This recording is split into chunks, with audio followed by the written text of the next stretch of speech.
주인은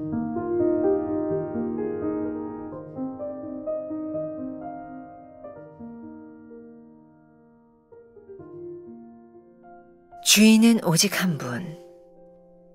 마태복음 6장 19부터 24절. 너희를 위하여 보물을 땅에 쌓아두지 말라. 거기는 좀과 동록이 해하며 도둑이 구멍을 뚫고 도둑질하느니라. 오직 너희를 위하여 보물을 하늘에 쌓아두라. 거기는 좀이나 동록이 해하지 못하며 도둑이 구멍을 뚫지도 못하고 도둑질도 못하느니라. 내 보물 있는 그곳에는 내 마음도 있느니라. 눈은 몸의 등불이니 그러므로 내 눈이 성하면 온 몸이 밝을 것이요 눈이 나쁘면 온 몸이 어두울 것이니 그러므로 내게 있는 빛이 어두우면 그 어둠이 얼마나 더하겠느냐. 한 사람이 두 주인을 섬기지 못할 것이니 혹 이를 미워하고 저를 사랑하거나 혹 이를 중히 여기고 저를 경히 여김이라. 너희가 하나님과 재물을 겸하여 섬기지 못하느니라. 예수님은 물질을 어떻게 사용해야 하는지에 대한 기준을 제시하십니다. 이는 곧 어떻게 살아야 하는지에 관한 가르침입니다. 너희를 위하여 보물을 땅에 쌓아두지 말라. 이 금지의 핵심은 너희를 위하여에 있습니다. 즉 이기적인 욕심으로 재물을 쌓지 말라는 것입니다. 물질 자체는 가치 중립적입니다. 물질의 가치는 쓰임에 있습니다. 문제는 필요가 욕심으로 변할 때가 있다는 것입니다. 예수님은 네 보물 있는 그곳에는 네 마음도 있느니라 라고 말씀하셨습니다. 이는 자기도 모르게 물질을 숭배할 수도 있다는 뜻입니다. 오직 너희를 위하여 보물을 하늘에 쌓아두라.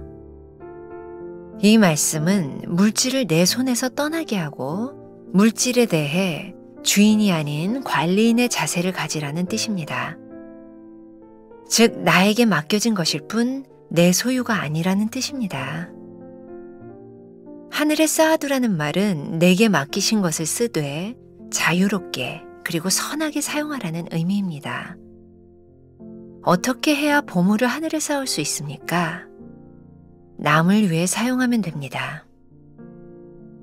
너희가 하나님과 재물을 겸하여 섬기지 못하느니라. 네 주인이 누구인지 분명히 하라는 말씀입니다. 주인이 왜 중요합니까? 우리 삶에서 중요한 결정을 내려야 할 때 가장 큰 영향을 주기 때문입니다. 주인이 정해져야 물질을 어떻게 사용할지 결정할 수 있기 때문입니다. 여기서 재물의 헬라어는 마모나스인데 이를 의노하면 맘몬, 즉 돈의 신입니다. 돈의 신은 끊임없이 우리에게 속삭입니다. 돈만큼 힘을 가진 것이 없다고, 돈만 있으면 못할 일이 없다고 말입니다. 그러나 돈은 수단에 불과합니다. 하나님을 믿는다고 하면서도 재물에서 자유롭지 않다면 재물의 종노릇하는 셈입니다. 하나님과 재물 중 어느 쪽을 주인으로 섬길지 결단해야 합니다. 내 삶의 주인은 누구입니까? 재물이 아니라 하나님이라고 확실하게 말할 수 있습니까? 나는 보물을 어디에 쌓고 있습니까? 오늘은 9월 10일입니다. 주인은 오직 한 분.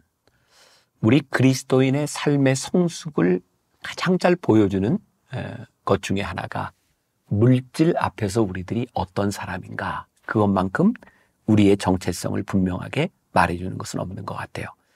아마 이 돈 이야기는 모든 사람들에게 참 필요하기도 하지만 모든 사람들에게 참 부담스러운 이야기인 것 같기도 해요. 그냥 예수님의 산상수훈뿐만 아니라 예수님의 비유와 예수님의 말씀을 보면 직접 돈이라고 하는 것을 언급하지는 않지만 경제적인 부분과 연결된 부분들이 참 많습니다. 그만큼 돈은, 경제적인 부분은 우리들의 삶에서 뗄래야 뗄 수 없는 부분이라는 것이죠. 오늘 본문 말씀을 통해서 예수님은 이 물질은 우리들의 삶에서 주인이 누구인지를 분명히 보여주는 척도가 된다. 아니, 다른 말로 이야기한다면 물질과 하나님 사이에서 우리들은 하나를 선택하게 되는데 그때 우리는 누구에게 속한 것인지를 깨닫게 된다. 또 다른 말로 표현한다면 우리들이 하나님을 주로 고백하게 될 때 우리는 물질을 사용하는 사람이 될 수 있지만 우리가 물질을 주인으로 생각하는 그 순간부터 우리는 물질의 노예가 되고 있다는 거예요. 그러니 어쩌면 우리들이 우리들의 신앙을 아주 명확하고 간단하게 점검해 볼 수 있는 그런 부분이기도 해요.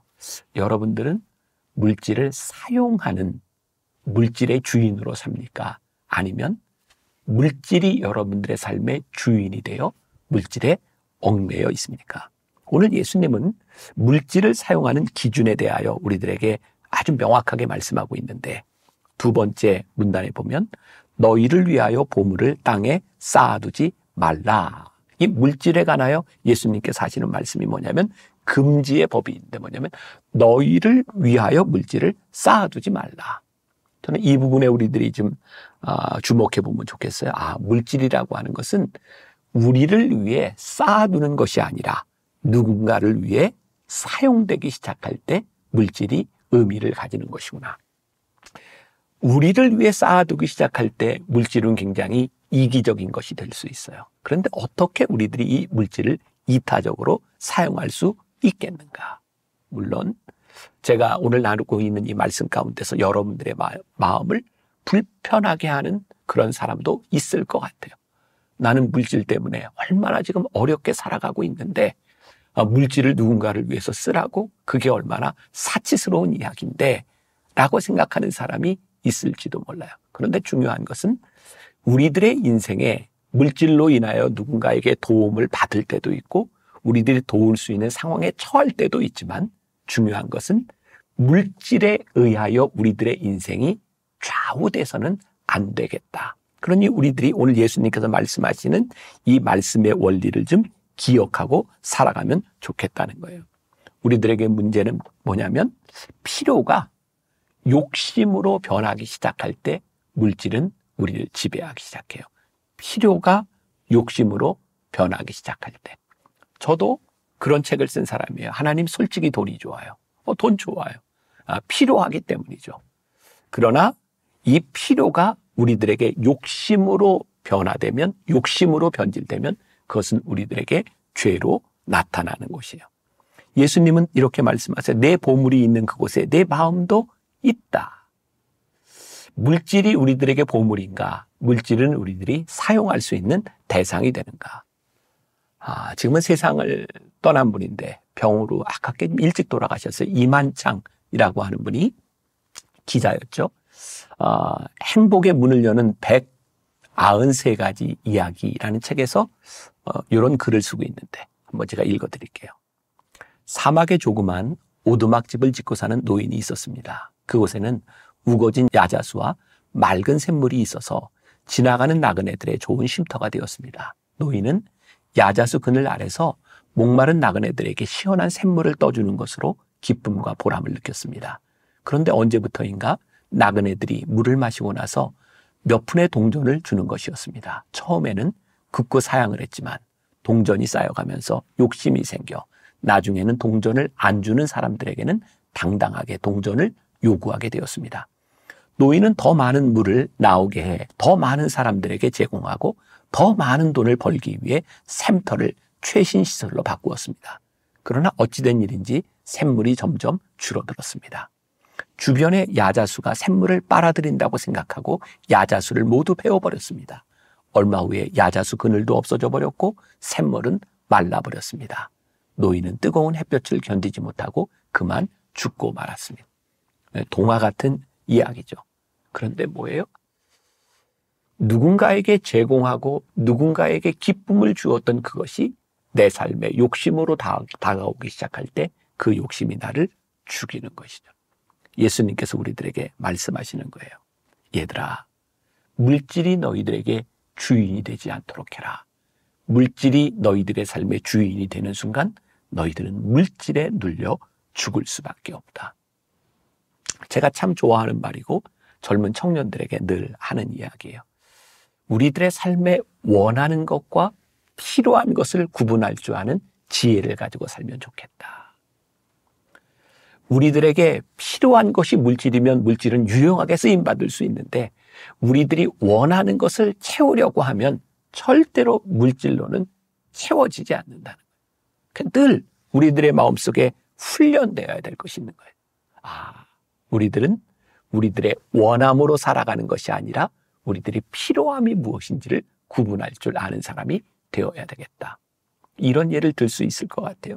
이스라엘 백성들이 광야 40년을 지나는 동안 그들은 왜 늘 불평을 했을까요? 성경에 보면 하나님께서 그들의 의복이 헤어지지 않도록 그들의 발이 부르트지 않도록 하나님께서 그들의 필요를 채워주셨어요. 근데 그들은 늘 불만이었어요. 이유가 뭘까요? 그들의 원함이 채워지지 않으니까. 우리의 인생에는 말이죠.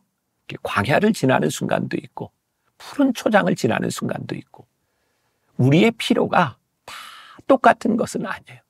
근데 우리들에게 이 필요가 채워지는 것에 대한 감사를 잃어버리면 우리들의 인생의 욕망을 계속 원하는 사람이 되면 우리들에게 감사가 사라져버리는 거예요. 물질에 관해서 우리 주님께서 우리들에게 하시는 말씀이에요. 너희를 위하여 보물을 하늘에 쌓아두라. 이 말은 무슨 말일까요?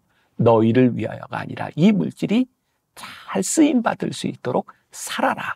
그런 마음으로 살아가기 시작할 때 우리들에게 주시는 기쁨과 물질을 우리들이 쓸 수 있는 그런 마음들이 생겨지는 것은 아닐까요? 벌써 한 10년쯤 전에 제가 썼던 글입니다. 그때를 이렇게 생각하면서 제가 한번 읽어드리겠습니다. 지난번 밴쿠버 코스타에서 이런 글을 쓴 적이 있습니다. 손해본 기쁨. 참 제가 바보같이 손해를 보는 일을 했습니다. 집회가 마치는 날이 토요일 저녁이었기에 한국에 돌아와 주의를 지킬 수가 없었습니다. 그곳에서 주의를 지키는데 어떤 교회에서 저를 초청했습니다. 제가 알지 못하는 목사님 그리고 알지 못하는 교회였습니다. 저보다는 젊은 목사님이 참 열심히 목회하는 현장을 보게 되었습니다. 건물이 없어서 여기저기 옮겨 다니다가 이제는 극장을 빌려서 예배를 드리는 그런 공동체였습니다. 교회의 위치도 참 찾기 힘든 곳이라 사람들이 찾아오는 것이 참 신기하다고 말을 합니다. 그래서 머리가 나쁜 사람은 교인이 될 수 없는 그런 교회죠. 사모님이 이렇게 말을 하더군요. 정성을 다해서 제자 양육을 시키고 초신자를 세례까지 받게 만들면 한국으로 교인들이 돌아가는 그런 교회. 그래 참 많이 울었답니다. 너무 억울하고 답답해서 말이죠. 그런데 언제부터인가 그것이 사명이라는 생각을 하게 되고 목회를 하게 되었답니다. 2번의 설교를 마치고 교회에서 사례비를 줍니다. 그런데 아무리 생각해도 그 돈을 제가 받는 것이 마땅치 않다는 생각이 들었습니다. 얼마가 들어있는지도 모르지만 목사님의 가정을 위해 쓰라고 남겨놓았습니다. 그리고 교회로 오고 가는 동안 저를 안내해준 목사님이 알고 보니 유학생이더군요. 그래서 제가 가지고 있는 캐나다 달러를 얼마 되지 않지만 주었습니다. 제가 미국에서 공부하던 시절이 생각나서 말이죠. 집회를 마치고 며칠을 쉬고 오려는 생각에 돈을 좀 가져갔는데 코스타를 섬기는 젊은이들이 너무 보기 좋아 가진 돈을 또 털어주고 그런데 손해보는 기쁨이 찾아옵니다. 그리고 그런 생각을 했습니다. 그 물질들은 내가 소유하지 않았어도 내가 소유한 것이라는 생각 말입니다. 왜냐하면 저에게 기쁨을 가져다 주었고 헛되지 않다는 믿음 때문 말입니다. 저는 이렇게 많은 곳을 다니면서 그런 경험들을 많이 하게 됩니다. 나에게 가지고 있는 이 돈을 내가 어떻게 쓰느냐에 따라 나에게 찾아오는 기쁨도 참 다르다는 생각을 하죠. 그리고 목사인 저도 끊임없는 그런 싸움들이 내 안에 있습니다. 나의 욕심, 나의 원하는 것을 채우기 위하여 필요한 돈, 거기에 관심을 가지기 시작하면 저는 돈을 쓰지 못해요. 그런데 이 돈이 쓰여지는 곳에 대한 기쁨을 느끼기 시작하면 그 돈을 얼마든지 풀어내놓고 쓸 수 있는 사람이 되는 거죠. 제가 목회하면서 결심한 것 중에 하나가 하나님, 제가 목회를 하는 동안 제가 돈에 얽매이지 않는 사람이 되었으면 좋겠습니다. 그런 생각을 할지 몰라요. 돈에 얽매이지 않으려면 돈이 많아야 되겠다. 아니요. 돈은 많아도 얽매이고 적어도 얽매여요. 중요한 것은 우리들이 이 보물을, 하나님께서 우리들에게 주신 것을 우리들이 누구의 것으로 인정하고 쓸 수 있는 마음이 있는가. 그것이 우리로 하여금 물질로부터 자유하게 만들어주는 것이죠. 여러분들과 제가 그런 훈련을 하며 살았으면 좋겠어요. 물질은 우리들의 삶의 주인이 아니라 이것은 수단이구나. 물질이 잘 쓰여지는 곳에 하나님의 나라와 하나님의 뜻이 이루어질 수 있는 것이구나. 물질에 대한 훈련. 오늘 우리들의 삶의 주인이 누구인지를 분명하게 우리들이 생각할 수 있는 그런 하루가 되었으면 좋겠습니다. 기도하겠습니다. 오늘 주님은 우리들에게 물질에 대하여, 우리들의 삶의 주인이 누구인지에 대하여 명확하게 생각하라고 말씀하십니다. 물질이 우리들에게 필요한 것이기는 하지만 물질에 매여 사는 인생이 되지 않게 하여 주옵시고, 하나님이 우리들에게 주신 물질을 잘 사용함으로 하늘나라의 기쁨을 또 누리며 살아갈 수 있는, 믿음의 복을 누릴 수 있는 우리 성도들이 되게 하여 주옵소서. 예수님의 이름으로 기도했습니다. 아멘.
음.